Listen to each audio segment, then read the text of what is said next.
Bonsoir Johanna, alors tout d'abord on voulait vous remercier avec toute l'équipe des dîners d'un soir pour avoir participé à ce dîner.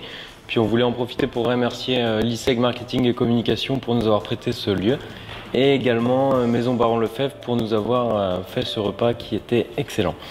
Alors première question, alors on voulait vous poser la question de savoir pourquoi vous avez accepté cette invitation à dîner. J'ai accepté d'abord parce que l'initiative était originale, que je crois que c'est en échangeant, en rencontrant qu'on construit, et j'ai pas été déçue.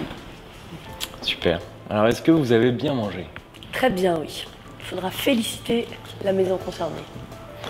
Alors, donc la troisième question, c'est comment vous pourriez décrire Nantes en 3 mots? Nantes en 3 mots, créative, douce et en mouvement. Super. Alors est-ce que le format des dîners d'un soir en petit comité a de l'avenir selon vous?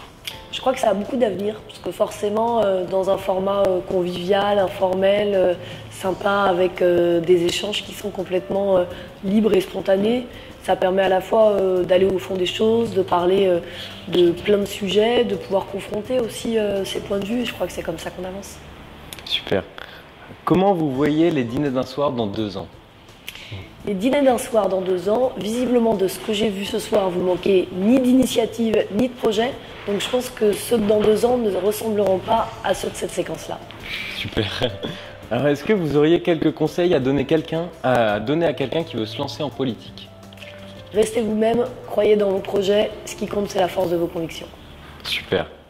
Alors quels sont vos projets pour 2017?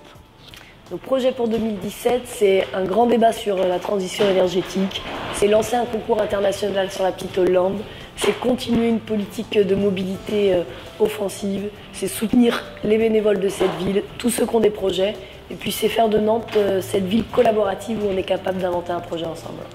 Parfait. Pourquoi créer son entreprise à Nantes plutôt qu'ailleurs? D'abord parce que Nantes est une terre d'entrepreneurs. Nantes est une des premières villes pour la création d'entreprises, mais aussi pour la reprise d'entreprises. Et puis Nantes, c'est un réseau, c'est un écosystème. C'est aussi un partenariat public-privé assumé. Donc oui, l'esprit d'entreprendre à Nantes, il est très présent. Nantes, ville de la créativité, ville la plus délirante de France, qu'est-ce que ça vous inspire? Je crois que quand le Sunday Times titre Nantes la ville la plus déjantée au monde, c'est une jolie reconnaissance pour tous ceux qui à Nantes inventent, imaginent, et puis on n'est pas la ville de Jules Verne pour rien. Dernière question, alors on a eu Francky qui nous a convaincus de vous recommander, on a eu Julien de iAdvice, on a eu Michael de Lengo, on a eu Anaïs de Biap et Adrien de la cantine. Alors à votre tour, qui est-ce que vous nous recommanderiez pour faire un dîner d'un soir? Sur le sujet du numérique toujours? Tout type de sujet. Eh ben, je vous invite à inviter ma collègue, la maire de Rennes, Nathalie Appéré, puisque je vous disais tout à l'heure qu'entre les grandes villes de l'Ouest, on coopère, que si on veut regarder loin, en Europe, à Québec, et en même temps dans le quotidien, nous on croit à ce travail entre les villes. Eh ben, c'est super, donc encore merci Johanna Roland, c'était vraiment un super dîner. Donc on vous souhaite de très bonnes fêtes de fin d'année et nos meilleurs vœux. Merci à vous. vous aussi.